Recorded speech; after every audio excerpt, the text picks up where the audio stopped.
So, ayan, no? Welcome back to our channel, no? So, our topic for today is yung tinatawag nga nating PAS 16 or Property, Plant, and Equipment. Okay? So, when we say property, plant, and equipment, no, these are tangible assets that are held for use in production or supply of goods and services, for rental to either, or for administrative purposes and are expected to be used during more than one period. Okay, so based doon sa binasa nating definition, no, ang PPE is merong tatlong major characteristics, no. Number one is yung tinatawag niyang tangible asset. Okay.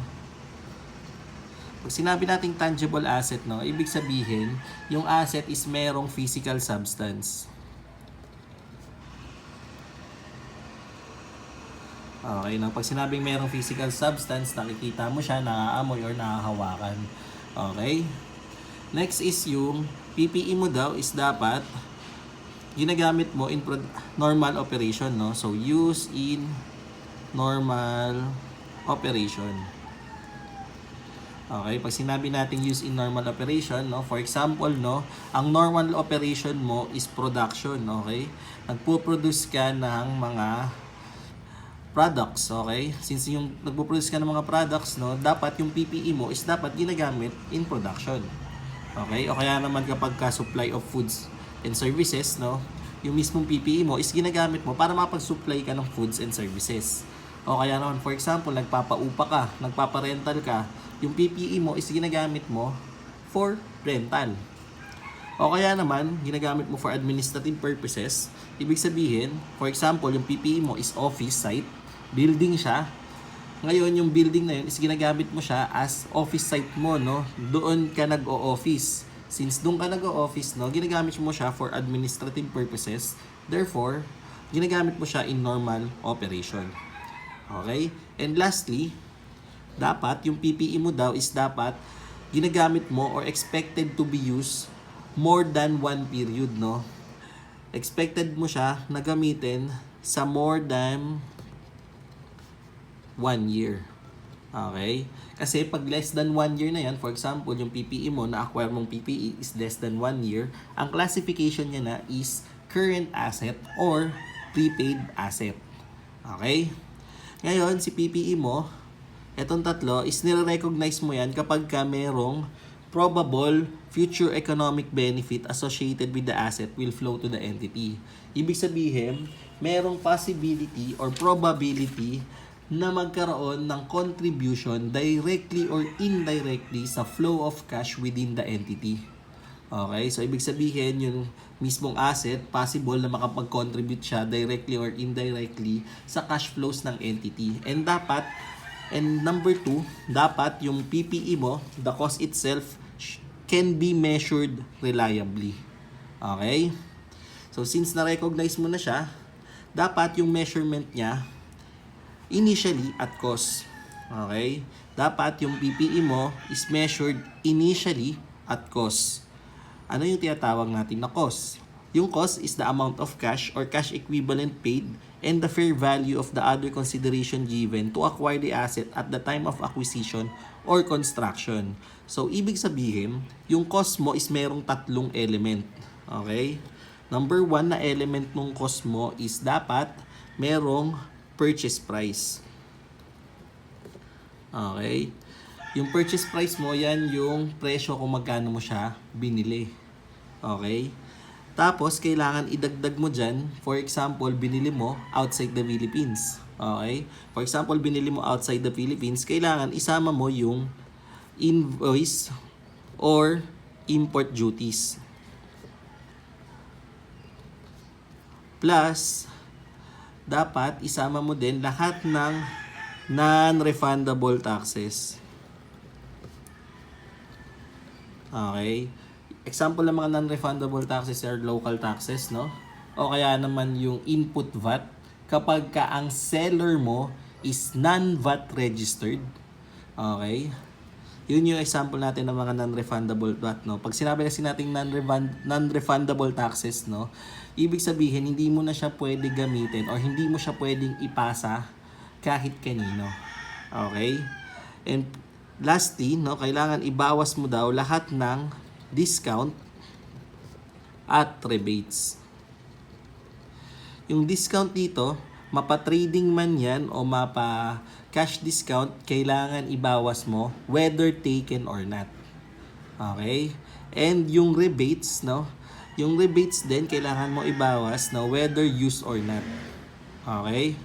So, sa discount, no, bakit kailangan mo na ibawas whether taken or not, no? Kasi ang sabi ng standard, no, lahat lang ng cash price or cash equivalent, no? Kasi kapag tinanggal mo yung discount, no, yun talaga daw ang cash price niya. Okay? Yun daw talaga yung cash equivalent niya. Okay? So, yan yung purchase price mo. Next is dapat isama mo din lahat ng directly attributable costs.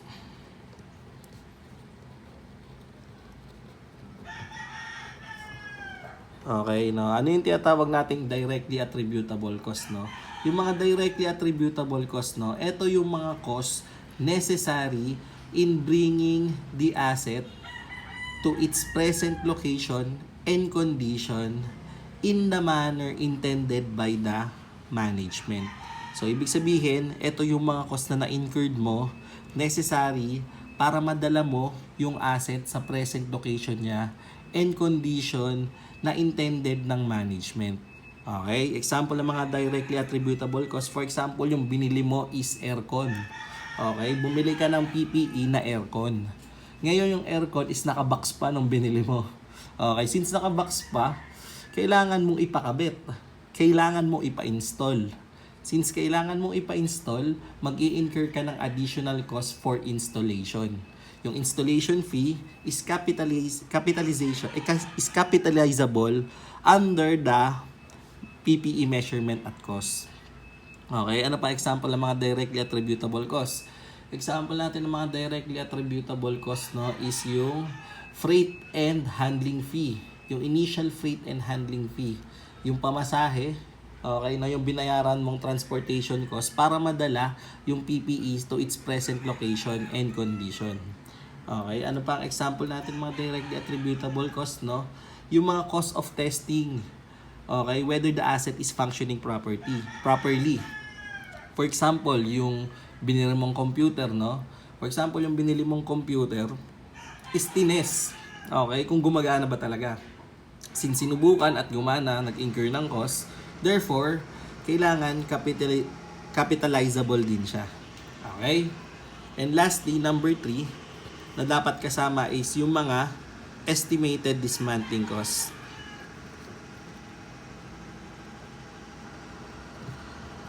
Okay?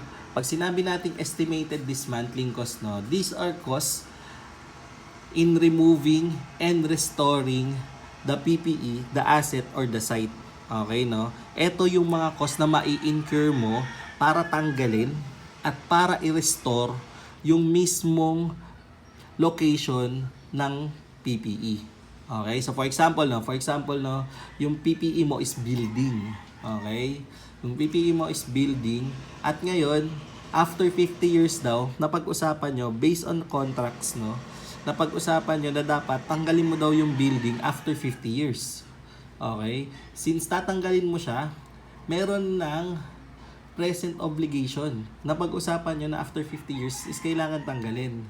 At dahil meron ng present obligation at yung mismong pagtatanggal can be estimated, therefore, measured reliably na siya, kailangan idagdag mo na siya sa mismong cost nung PPE, which is yung building. Okay? So, estimated dismantling cost yun. Okay? Itong estimated dismantling cost mo is measured yan at present value. Kung ano ang value niya nung napag-usapan nyo today. Okay? Ngayon, kapag nakuha mo na tong 1, 2, 3 na cost yan, ang tawag dyan is initial cost, no? Initial cost or historical cost.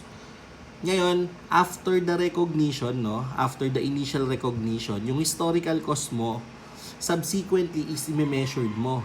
Okay? Sa reporting date. Ang sabi ng standard, pwede mo siyang i-measure after the initial recognition, either cost model or revaluation model. Okay? Pag sinabi natin cost model, no, ito yung traditional model mo na kung saan yung historical cost mo is dinadala mo papuntang carrying value. Okay, yung historical cost mo, pinapunta mo sa carrying value na kung saan yung historical cost mo is ina-allocate mo siya systematically through depreciation. Okay? Well, whereas naman kapag sinabi namang revaluation model, no, ito naman yung nagre-revalue ka ng PPE mo, no. Okay, yung historical cost mo is dadalhin mo papuntang revalued carrying value. Okay? Yung historical cost mo, dadalhin mo sa revalued carrying amount, no? Na kung saan itong revalued carrying amount mo, equal yan sa fair value minus subsequent depreciation minus subsequent impairment loss. Okay? Yan yung revalued carrying value mo, no? Tuwing kailan ba ginagamit ang revaluation model, no? Yung revaluation model, no, usually ginagamit yan kapag gusto mong i-appraise, no? Gusto mong makuha yung appraisal value ng PPE. Example, yung land, no? Yung land naman kasi hindi naman nagde-depreciate yan, no? So, kung gusto mong malaman yung appraised value niya, kung gusto mong tumaas ba yung value niya, mag-revaluation model ka, no? Pero, kapag nakapili ka ng model, no, for cost model or evaluation model, dapat i-apply mo siya sa buong class ng PPE. Okay? Kapag nakapili ka na ng model, no, dapat i-apply mo siya sa buong class ng PPE. Okay? Ngayon, no, sa PPE kasi, hindi lang naman by purchase, pwede mo siyang ma-acquire. Okay? Pwede mo siyang ma-acquire based dito sa 5. Okay? Yung PPEs pwede mo ma-acquire through purchase, installment basis, exchange, government grant, and construction. Okay? Kapag ka by purchase, no, ibig sabihin, binibili mo siya sa kanyang cash price. Okay? Binibili mo yung PPE by its cash price, no, plus directly attributable cost.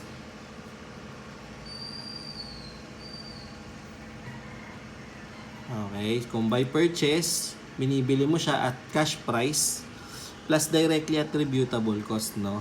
Depende kung cash payment or naka-credit terms, no.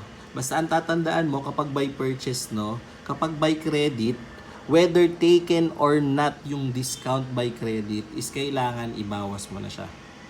Okay? Next, kapag installment basis. Ibig sabihin, binibili mo yung PPE na naka-installment. Ibig sabihin, hati-hati yung pagbabayad mo. Ang sabi ng standard, no, kapag ka-available yung cash price equivalent nung binibili mong PPE at installment basis, ang una mong measurement basis sa kanya is yung cash price equivalent. Okay? Yung difference between the installment price and the cash price equivalent will be interest, no? Interest na kung saan kailangan i-amortize mo siya over the life nung mismong liability. Okay? Or mismong credit. Okay? So, ibig sabihin, kapag installment basis, binili mo yung mismong PPE at installment, ang dapat measurement niya daw is dapat kung magkano talaga yung presyo niya kapag cash mo siya binili. Bakit? Kasi yung mismong installment price, no, di ba usually mas mataas kapag installment price? Yung difference nilang dalawa is unnecessary cost, no? Bakit siya naging unnecessary cost? Kasi pwede mo naman siyang bilhin at cash price. Yun nga lang, nag-opt ka papuntang installment. Bakit ka nag-opt papuntang installment? Maybe kulang ka sa cash. Okay? Kaya nag-installment price ka. Pero yung difference nila is unnecessary cost. Kasi ang presyo talaga nung binibili mo is yung cash price equivalent. Kaya under the standard, kapag installment basis, cash price equivalent. Pero kapag yung cash price equivalent is unavailable, for example, sa problem, hindi siya available, dapat ang measurement basis mo is not the installment price, but the present value of future cash flows. Okay? So, ibig sabihin, di ba kapag binabayaran mo siya installment, no? For example, bumili ka ng isang 100,000 na building, no?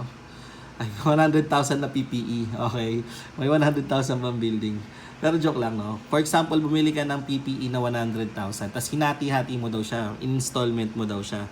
Pero walang cash price equivalent. Absent yung cash price equivalent. Since absent yung cash price equivalent, kailangan i-measure mo siya at present value of future cash flows. Ibig sabihin, yung binabayad mo na installment, kailangan tanggalin mo doon yung interest. Okay? Doon sa binabayad mo, kailangan tanggalin mo yung interest doon kasi nga, hindi naman yun yung value niya today. Kasi nga, yung binayad mo na installment is merong kasamang interest. So, kailangan i-present value mo yung future cash flows dun sa binabayaran mong PPE. Okay? So, pag by installment, no, una mong hanapin kung merong cash price equivalent. Pag walang cash price equivalent, no, ang measurement mo is present value of future cash flows. Okay? Next, yung exchange, no? Yung exchange na sinasabi natin na acquisition, ito yung kung saan si A, si A at si B is nagpapalitan ng nagpapalitan sila ng asset. Okay, no? Since nagkakaroon ng palitan ng asset, no, yung una mong tinanggap, yung tinanggap mong asset, for example, ikaw si company A, nakipagpalit ka kay company B ng asset, si company A, yung na-receive niyang asset is acquisition. Okay? Yung na-receive niyang asset galing kay B is acquisition. Yung binigay niyang asset papunta kay B is the recognition. Ibig sabihin, kailangan tanggalin mo sa libro ni A. Okay? So, since nagkaroon ng exchange, merong acquisition and derecognition. Yung acquisition, yung natanggap mong asset kay B, is dapat tignan mo kung merong commercial substance or wala. Okay? Substance. Kapag merong commercial substance, ibig sabihin, kailangan i-measure mo siya at fair value. Plus or minus ng cash paid. Pag ikaw nagbayad, minus cash refund.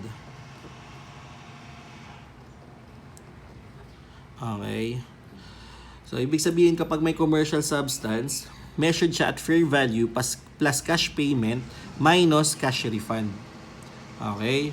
Pero kapag walang commercial substance, okay, measured siya at carrying value. Pag walang commercial substance, measured siya at carrying value of the asset given up.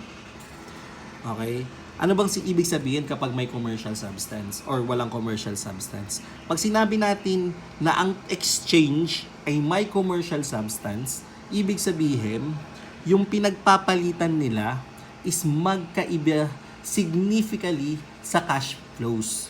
Okay? Yung property ni A, magkaiba dun sa matatanggap niya galing kay B significantly. So, ibig sabihin, merong difference dun sa kanilang pinagpapalitan. For example, ang pinagpapalitan nilang PPE is TV at saka cellphone. Okay? Since di ba TV at saka cellphone, merong major cash difference yun. Therefore, may commercial substance yung kanilang pinagpapalitan. Ibig sabihin, pag may commercial substance, measured at fair value. Kapag measured at fair value, kapag nagbayad pa, nagdagdag ng bayad, kailangan isama mo din doon. Kapag naman hindi nagdagdag ng bayad o kaya naman may cash refund, kailangan ibawas mo din para yun yung magiging cost. Kapag wala namang commercial substance, ibig sabihin yung halos pinagpapalitan nilang PPE is magkaparehas lang. Okay, since magkaparehas lang, edi measured mo siya at carrying value nung asset na binigay mo. Okay? So, yan yung exchange transaction. Ano naman yung derecognition na sinasabi natin dyan, no? So, mamaya, i-discuss natin yung derecognition na sinasabi. Kasi, technically, no, yung binibigay ni A, papunta kay B is derecognition. Okay? Since derecognition yon, ibig sabihin, kailangan tanggalin mo daw sa libro. Okay? Next, no, ano naman yung government grant, no? Pag sinabi natin government grant, no, ito naman yung mga financial assistance or financial aid na galing sa gobyerno, no? Since financial assistance and financial aid to na galing sa gobyerno, possible ang measurement nito is fair value or nominal value. Okay? And lastly, kapag ka construction, na-acquire mo siya by construction, no? Ibig sabihin, kapag ka meron kang binubuong PPE, for example, ikaw ngayon nag-construct ng building, o kaya for example, ikaw ay nag-construct ng MRT dito sa may Quezon City, okay? Ang tawag doon is self-construction, no? Since self-construction yung PPE mo, ang capitalizable cost dyan is lahat ng direct materials, lahat na nagamit mong materials sa pagbuo ng PPE, plus lahat ng binayaran mong labor, yung mga direct labor na binamit mo para mabuo yung PPE, plus lahat ng traceable factory overhead. Lahat ng traceable factory overhead para mabuo yung mismong PPE. Okay? So, yan yung mga acquisition ng property, no? So, may iba-iba silang cost, pero generally, lahat yan is cost. Okay? Ngayon, ikwento natin ano naman tong depreciation, no? Pag sinabi natin depreciation, no, ito yung mag-under ka sa cost model. Kasi nga yung historical cost mo, itong na-compute mo na cost dito sa acquisition is kailangan i-depreciate mo under cost model. Kapag sinabing depreciation, no, it is defined as systematic allocation of depreciable amount of an asset over its useful life. Okay? May tatlo kang bagay na kailangan tandaan kapag ka nagde-depreciate ka. Okay? Kapag ina-allocate mo yung mismong life, no, o yung cost, ina-allocate mo sa life nung asset. Una is yung depreciable amount. Okay? Pag sinabi nating depreciable amount, no, ito yung kung magkano mo siya i-depreciate. Okay? Ito yung cost, ito yung historical cost mo or initial cost mo minus lahat ng residual value or salvage value. Pag sinabi natin residual value or salvage value, for example, naubos na yung expected useful life mo ng PPE. O for example, yung printer, okay? For example, yung printer, ang buhay niya lang is 3 years. After 3 years, no, bumababa na yung value niyan. Kung magkano mo siya possible ibenta, yun yung residual value niya or salvage value. Okay?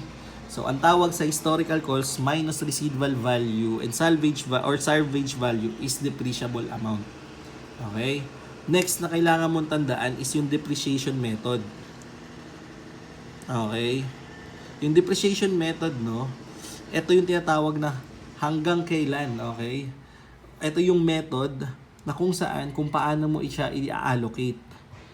Okay, no? Sa depreciation method, ito kung paano mo i-allocate yung mismong cost over its life. Okay? May tinatawag na straight line method, no? Na kung pag straight line method, ito yung pare-parehas yung nire-recognize mong depreciation sa life ng PPE. Okay? Kapag meron din naman declining balance method, no? Pag sinabing declining balance method, ibig sabihin sa first life, mas mataas siya kaysa sa kasunod na year. Okay? Sa second life, no, mas mataas yung first life na nire-recognize mong depreciation over the year.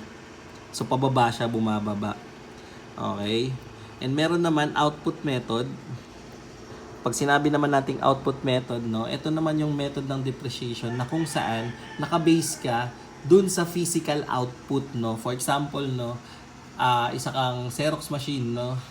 For example, Xerox machine yung PPE mo. Tapos naka-output method ka daw. Pag sinabing output method, nakabase ka dun sa actual na mapoproduce, yung sa actual na mapiprint. Okay, for example, yung Xerox copy, yung Xerox photocopier mo, meron daw 100,000 na pwede niyang i-print or i-photocopy. Tapos, sa year 1, naka 5,000 ka.